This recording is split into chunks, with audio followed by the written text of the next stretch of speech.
Shalom. Selamat hari Minggu buat kita semua teman-teman Kingdom Generation. Ya, berjumpa lagi bersama kami yaitu Kak Rosi dan Kak Nova. Ya, bersyukurlah pada pagi ini kami boleh berjumpa bersama teman-teman yang ada di rumah. Hari ini kita akan membahas suatu topik. Ya, kira-kira Kak Rosi apa ya topiknya hari ini? Topiknya hari ini, pergilah dan beritakanlah Injil. Ya. Kita akan membuka Alkitab kita dalam kitab Injil Matius ayat yang ke-28. Ayat 16 sampai 20. Nanti Kak Nova yang akan baca ya. Teman-teman yang ada di rumah, siapkan Alkitabnya. Kita akan membaca firman Tuhan yang terdapat dalam Matius 28 ayat 16 sampai yang ke-20. Dan teman-teman yang ada di rumah, sekalian ikut membacanya ya. Yuk kita mulai dalam hitungan 1, 2, 3. Kita mulai. Judulnya Perintah untuk Memberitakan Injil. Dan ke-11 murid itu berangkat ke Galilea ketika bukit yang telah ditunjukkan Yesus kepada mereka. Ketika melihat dia, mereka menyembahnya, tetapi beberapa orang ragu-ragu. Yesus mendekati mereka dan berkata kepadaku, telah diberikan segala kuasa di sorga dan di bumi. 19, karena itu pergilah, jadikanlah semua bangsa muridku dan baptislah mereka dalam nama Bapa dan Anak dan Roh Kudus, dan ajarlah mereka melakukan segala sesuatu yang telah kuperintahkan kepadamu, dan ketahuilah aku menyertai kamu senantiasa sampai kepada akhir zaman. Amin. Terima kasih Kak Nova. Ya, terima kasih kembali Kak Rosi. Ini adalah amanat agung yang dipesankan oleh Tuhan Yesus kepada murid-muridnya sebelum Yesus naik ke surga. Ya. Sebagai orang yang percaya, kita mempunyai kewajiban untuk memberitakan firman Tuhan, Kak Nova. Ya. Memberitakan firman Tuhan itu bukan berarti kita harus sekolah teologi dulu. Oh gitu ya Kak Rosi ya? Memberitakan firman Tuhan itu bukan hanya seorang penginjil, tetapi semua orang yang sudah percaya kepada Tuhan Yesus, baik itu anak-anak, remaja, orang dewasa, bahkan yang lanjut usia pun, kita sebagai orang yang percaya harus memberitakan firman Tuhan. Karena ini adalah pesan Tuhan Yesus. Karena ini adalah perintah Tuhan Yesus. Kita harus pergi untuk memberitakan Injil. Coba kita buka kembali di Matius 28 ayat yang ke-9 itu dikatakan, karena itu pergilah, jadikanlah semua bangsa muridku dan baptislah mereka dalam nama Bapa dan Anak dan Roh Kudus. Kita harus pergi untuk memberitakan Injil kepada sesama kita, kepada semua orang. Mungkin anak-anak sekolah minggu bisa di sekolah, di tetangga kita, atau teman bermain kita. Pemuda remaja mungkin teman-temannya mungkin lagi main. Ya, betul sekali. Bermain, boleh memberitakan Injil ya, Kak Rosi. Ya. Terus yang bekerja di tempat pekerjaan dia bisa memberitakan Injil. Nah, Kak Nova, untuk memberitakan Injil ini emang tidak mudah. Ya, betul sekali Kak Rosi ya. Dan tidak gampang. Bagaimana caranya kita untuk memberitakan firman Tuhan? Yang pertama itu kita harus mempelajari Alkitab, Kak Nova. Hal yang pertama yang harus kita lakukan sebelum kita memberitakan firman Tuhan, memberitakan Injil, dengan harus mempelajari Alkitab. Bukan berarti kita harus sekolah teologi dulu. Kita banyak cara untuk belajar firman Tuhan. Mungkin di sekolah minggu, di pemuda remaja. Kalau sekolah minggu biasa kan setiap hari Kamis itu Kak Rosi Google Meet. Nah, terus apa lagi? Persekutuan, mungkin retreat, persekutuan di sekolah atau persekutuan di gereja atau dimanapun ya, kelompok sel gitu ya. Betul. Kita harus belajar firman Tuhan di situ. Bagaimana kita pergi untuk memberitakan Injil kalau kita belum mengerti firman Tuhan. Ya, betul sekali Kak Rosi. Jadi kita harus diperlengkapi dulu. Kita harus mengerti dulu kebenaran firman Tuhan, baru kita pergi untuk memberitakan Injil. Injil. Kita harus menjadi saksi buat Iya, orang. betul sekali, Untuk Kak. untuk mempelajari Alkitab, kita harus merenungkan firman Tuhan itu siang Dan malam. dan malam. Nah, Kak Nopa, Ya, kalau Kak Nopa itu di rumah membaca firman Tuhan nggak setiap hari? baca dong Kak Rosi. Kalau umpamanya kalau kita nggak baca ya firman Tuhan itu kayaknya ada yang kurang gitu ya Kak Rosi ya. Karena mungkin karena kita sebagai orang percaya ya teman-teman yang di rumah, supaya teman-teman di rumah tahu ini merupakan napas kehidupan kita ya. Firman Tuhan itu adalah napas. Karena kalau umpamanya kita melakukan segala sesuatu tanpa baca firman dulu, kayaknya ada kekosongan di dalam ya diri kita ya, kalau menurut Kanova begitu ya. Tapi mungkin saya yakin percaya juga teman-teman di rumah juga begitu, karena setiap orang percaya karena firman inilah dasar pondasi kita yang menjadi kekuatan kita di dalam setiap kita melakukan segala aktivitas. Nah, karena kita setiap hari kita baca firman, ada sesuatu yang kita dapat. Nah, Gitu Kak Rosi. Ya, Jadi coba sangat kita penting buka. banget untuk membaca firman. Betul sekali kan, Opa, kita harus membaca firman Tuhan. Kita nggak boleh lupa. Iya, betul. Karena firman Tuhan itu adalah pelita bagi kaki kita dan terang bagi jalan kita. Coba kita buka dalam kitab Yosua 1 ayat 8. Nanti kan Opa bacain. Yosua 1 ayat 8. Ya, teman-teman, kita baca Yosua 1 ayat yang ke-8 ya Kak Rosia. Ya, demikian firman Tuhan. Jangan engkau lupa memperkatakan kitab Taurat ini, tetapi renungkanlah itu siang dan malam, supaya engkau bertindak hati-hati sesuai dengan segala yang tertulis di dalamnya, sebab demikianlah perjalananmu akan berhasil dan engkau akan beruntung. Nah, kita harus merenungkan firman Tuhan itu siang dan malam, ya, supaya apa? Perjalanan kita juga berhasil.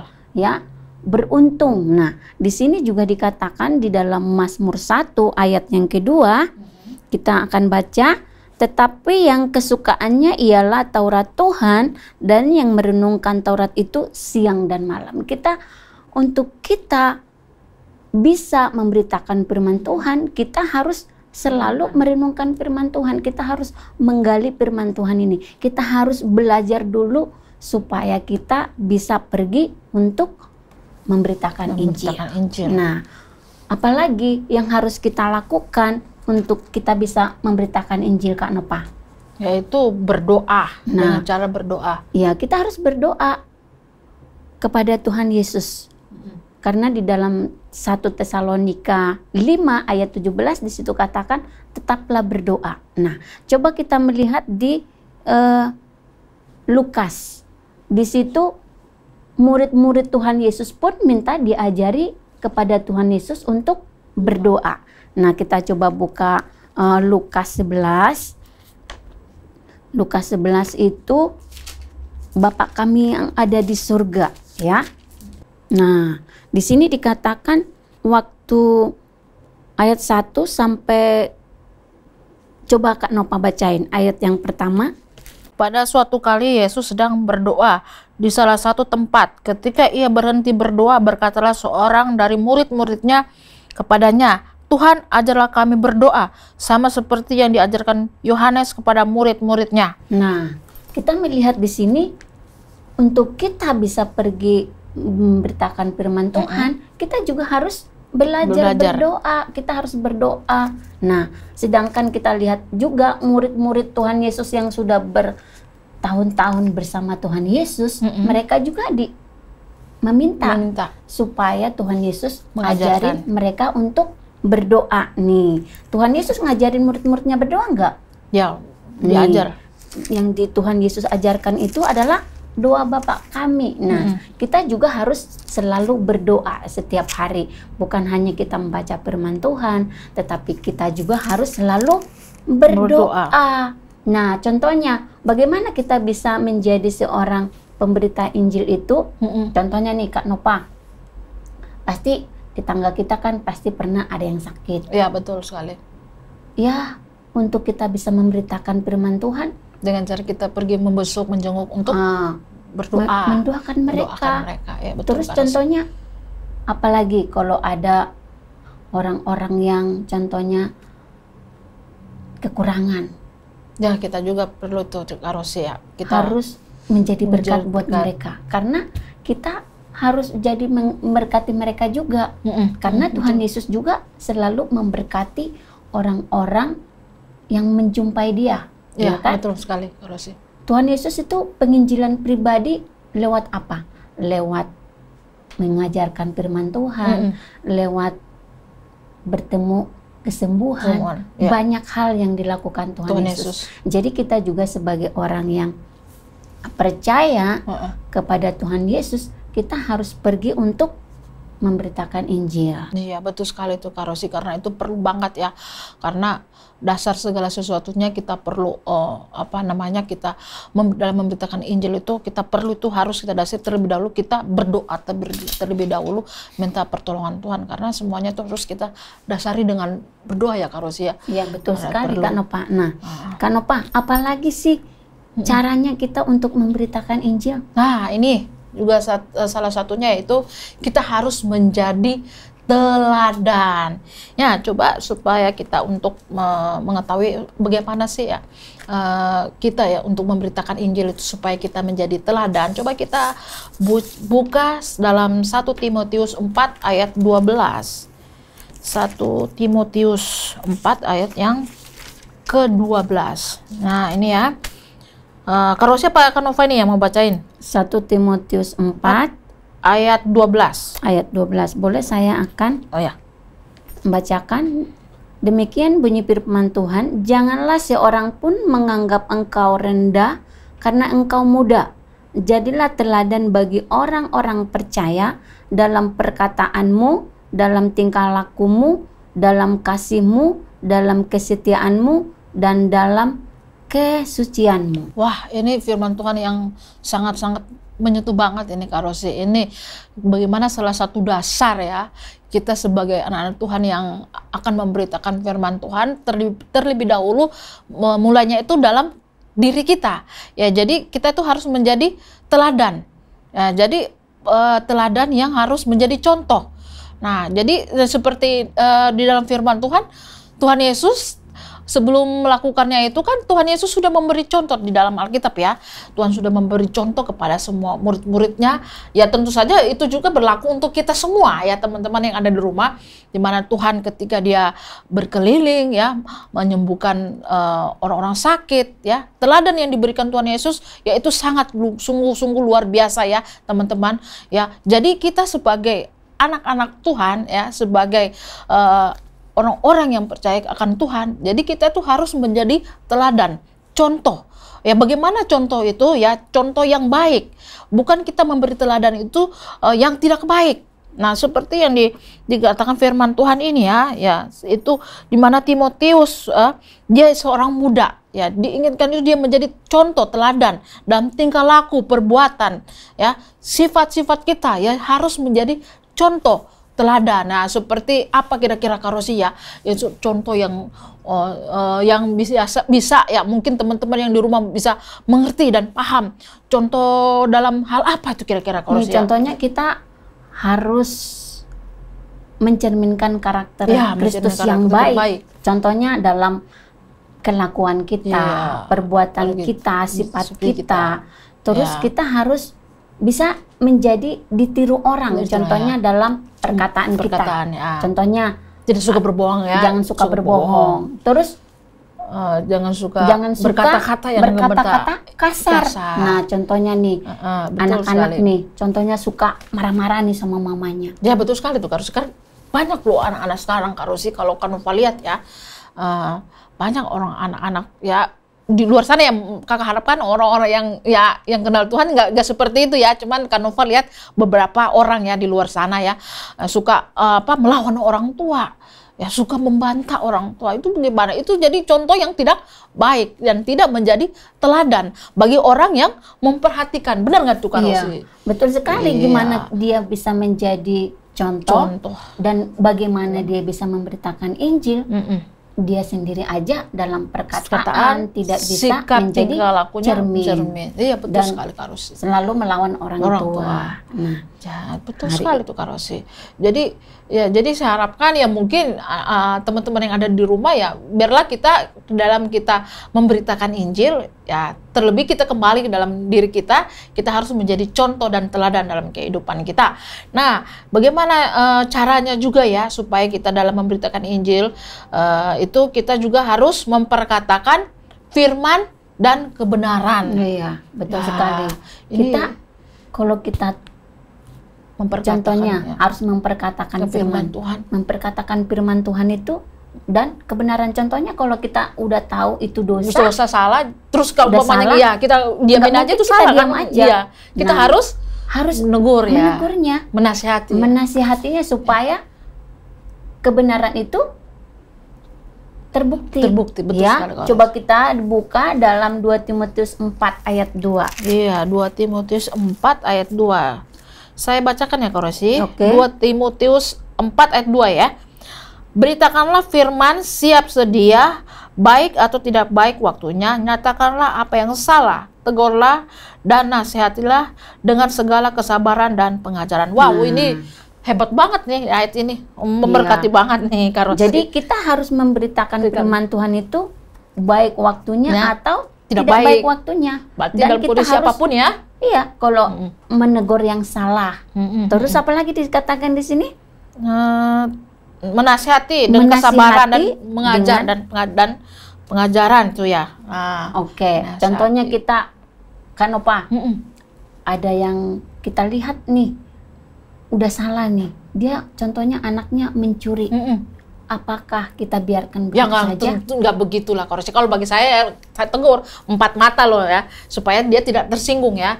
Jadi kalau umpamanya kita tegur dia, ya salah juga ya teman-teman yang ada di rumah ya. Kalau umpamanya kita lihat nih orang-orang yang berbuat salah, dia nyolong ya misalnya, ngambil sesuatu bukan barangnya dia, terus kita biarin aja, anggap masa bodoh lah, biarin aja dah, itu urusannya dia. Nah tetapi secara tidak langsung ya Kak Rosi, Roh Kudus sebenarnya itu sudah berbicara, menyuruh tuh. Lah kenapa sih kamu nggak ini ya? Kita kan harus menjadi teladan, menjadi contoh ya Tuhan ya. Jadi bagaimanapun ya kita harus menegur. Ya jangan kita cuma anggap sepele, udah biarin aja lah masa bodoh. Tetapi itu sebenarnya salah adik-adik. Kita harus menegur, menasihati, kalau perlu kita panggil ya. Secara tapi menasihatinya ya, dengan baik-baik. Iya betul sekali Kak Rosi. Oke. Kanopa, apa sih alasan yang kuat mengapa kita harus memberitakan Injil ini kepada semua orang? Nah itu sebenarnya itu kalau menurut saya itu Kak Rosi, itu merupakan keinginan Allah sendiri. Alasannya itu supaya manusia yang ada di dalam dunia ini selamat. Iya betul sekali. Oh ya, coba kita buka di dalam itu Kak 1 Timotius 2 ayat 4. Ya, kita baca 1 Timotius 2 ayat 4 ya Kak Rosi ya. Coba Kanopa yang baca. 1 Timotius 2 ayat 4. Yang menghendaki supaya semua orang diselamatkan dan memperoleh pengetahuan akan kebenaran. Nah, ini benar sekali. Tuhan menginginkan semua orang yang ada di dalam dunia ini selamat, Kak. Ya betul sekali. Itu kerinduan Allah itu. Itu kerinduan Allah. Ya, betul sekali Kak Rosi. Makanya Tuhan Yesus datang ke dunia ini, dia rela disalibkan, dia rela diludahi, rela dimaki-maki. Ya betul itu. Diludahi, dicaci, maki, dan segala macam bentuk upaya. Untuk itu, apa? Untuk menyelamatkan kita semua, untuk menebus kita semua orang yang berdosa. Nah, coba kita lagi buka di Kisah Para Rasul 4 ayat 12. Kita baca ya. Demikian firman Tuhan ayat 12. Dan keselamatan tidak ada di dalam siapapun juga selain di dalam Dia, sebab di bawah kolong langit dan tidak ada nama lain yang diberikan kepada manusia yang olehnya kita dapat diselamatkan. Wah, karena keselamatan itu hanya ada di dalam Tuhan Yesus. Jadi keselamatan itu tidak ada di luar Tuhan Yesus. Jadi itu sebabnya kita harus pergi untuk memberitakan Injil. Baik itu mungkin contohnya ada saudara kita yang belum mengenal Tuhan, Kak Nopa. Atau mungkin orang tua kita masih ada yang belum percaya kepada Tuhan Yesus. Pasti ya ada di luar sana ya begitu ya. Jadi kita harus memberitakan kebenaran itu, memberitakan Injil kepada mereka supaya mereka juga diselamatkan seperti kita. Ya betul sekali Kak Rosi. Makanya itu Tuhan memanggil kita, Tuhan memilih kita untuk kita menjadi saksinya, Ya, betul menjadi memberitakan Injil. Ya, betul sekali itu Kak Rosia, karena ini memang kerinduan Allah sendiri ya, karena dia begitu mengasihi manusia, sehingga ya itu juga merupakan tanggung jawab kita ya, karena itu kan suatu amanat yang diberikan oleh Tuhan ya, bagi kita semua ya. Bukan tadi seperti Kak Rosia bicara di awal, bukan hamba Tuhan, pastor atau guru-guru, tetapi semua orang, karena itu amanat ya. Jadi itu semua kerinduan Tuhan supaya kita diselamatkan. Betul sekali itu Kak Rosia. Wah, apalagi Kak Nova, nah, yang mengapa kita harus memberitakan ya itu Injil merupakan suatu kebutuhan manusia ya, merupakan suatu kebutuhan manusia, karena emang kita diselamatkan ya, supaya itu karena suatu kebutuhan ya. Contohnya kita sebagai manusia kan butuh makan. Nah, kalau kita nggak makan bagaimana? Ya mati dong. Iya mati, ya mati ya. Iya, nah, demikian juga kalau kita sebagai orang yang percaya, kita sudah tahu bahwa keselamatan itu adalah kebutuhan semua orang. Itu sebabnya kita harus memberitakan firman Tuhan. Karena di dalam Yohanes 10 ayat yang ke-9, Akulah pintu, barang siapa masuk melalui aku, ia akan selamat. Dan ia akan masuk dan keluar dan menemukan padang rumput. Yohanes 10 ayat 9 ya. Iya, betul. Jadi kalau kita percaya kepada Tuhan Yesus, kita akan diselamatkan. Nah, terus kita juga akan mendapat kasih karunia, karena kita hidup di dunia ini nggak selamanya kan Nova. Iya dong, ya, kita akan kembali di tempat yang baru. Jadi kita harus memberitakan Injil itu, karena semua orang membutuhkan keselamatan itu. Kita melihat orang-orang mencari Tuhan. Harus kita serius mencari Tuhan, karena keselamatan itu hanya ada dalam Tuhan Yesus. Coba kita, kalau kita tidak percaya kepada Tuhan Yesus, apa hukumannya buat kita? Coba kita buka di Wahyu 20 ayat 15. Wahyu 20 ya. Nah, saya bacakan ya. Wahyu 20 ayat 15. Dan setiap orang yang tidak ditemukan namanya tertulis di dalam kitab kehidupan itu, ia dilemparkan ke dalam lautan api itu. Nah, ngeri sekali kan Nova? Ya. Jadi kalau kita sebagai orang yang percaya, kita tidak memberitakan firman Tuhan itu, kita masih banyak orang-orang yang akan mengantri ke neraka. Karena di dalam firman Tuhan jelas sekali dikatakan di sini, dan setiap orang yang tidak ditemukan dalam namanya tertulis di dalam kitab kehidupan itu, ia dilemparkan ke dalam lautan api yang menyala-nyala. Nah, ngeri sekali Kak Nova. Jadi kita sebagai orang yang sudah percaya kepada Tuhan Yesus, kita harus memberitakan firman Tuhan. Nah, Kak Nova bagaimana? Mulai saat ini, apakah Kak Nova harus memberitakan firman Tuhan? Ya harus dong, harus dengan giat, karena itu suatu keharusan bagi kita orang yang percaya dan menerima Tuhan Yesus. Jadi harus kita memberitakan supaya orang di luar sana banyak diselamatkan Kak Rosi. Itu semuanya tanggung jawab kita, benar nggak Kak Rosi? Iya, itu tanggung jawab kita, karena kita sudah dipilih, karena kita sudah diselamatkan oleh Tuhan. Oleh sebab itu kita harus pergi, kita harus memberitakan Injil, karena itu amanah dari Tuhan Yesus. Karena itu pesan Tuhan Yesus buat kita sebelum Tuhan Yesus naik ke surga. Ya, sangat memberkati sekali ya firman Tuhan kita hari ini. Kira-kira untuk kesimpulannya bagaimana nih Kak Rosi, buat teman-teman biar tahu? Ya, kita sebagai anak-anak sekolah minggu, pemuda remaja, orang dewasa, bahkan yang lanjut usia pun, dimanapun kita, mau status kita seperti apa, ya betul sekali Kak Rosi. Kita sebagai orang yang sudah dipilih Tuhan, kita harus memberitakan Injil, baik waktunya atau tidak baik waktunya. Ya, jadi sekali lagi teman-teman yang ada di rumah, jadi firman Tuhan ini kita diberkati sekali ya. Jadi kita yang ada di rumah, kita harus tetap setia, gentar untuk memberitakan firman Tuhan, supaya orang-orang yang di luar sana yang belum percaya dan menerima Tuhan Yesus bisa percaya dan diselamatkan. Dan itu semuanya itu kita ya, tanggung jawab kita bukan hanya seorang pendeta, hamba Tuhan, gembala, tetapi semua orang ya yang di dalam kehidupan kita ini harus kita memberitakan Injil supaya orang-orang di luar sana bisa diselamatkan. Oke, terpuji nama Tuhan. Kita akan berdoa dulu terlebih dahulu ya Koris ya. Kita berdoa. Bapa di sorga, Bapa yang baik, kami bersyukur, berterima kasih saat ini Tuhan, kami sudah mendengarkan firman-Mu. Biarlah melalui kebenaran firman-Mu ini Tuhan, kami boleh terus dikuatkan. Kami boleh diingatkan bahwa kami adalah orang-orang yang Engkau sudah pilih, dan tanggung jawab kami Tuhan untuk memberitakan firman-Mu, memberitakan Injil ke seluruh dunia, dimanapun Tuhan, dan siap dan tidak siap waktunya Tuhan, biar kami siap untuk memberitakan firman-Mu, biar orang-orang yang di luar sana yang belum percaya dan tetap terus menerima Engkau sebagai Tuhan dan Juru Selamat mereka pribadi Tuhan. Tuhan berkati kami, anak-anak-Mu yang di luar sana Tuhan, hamba-hamba Tuhan, dan semua kami Tuhan, biar kami tetap giat untuk tetap setia memberitakan firman-Mu.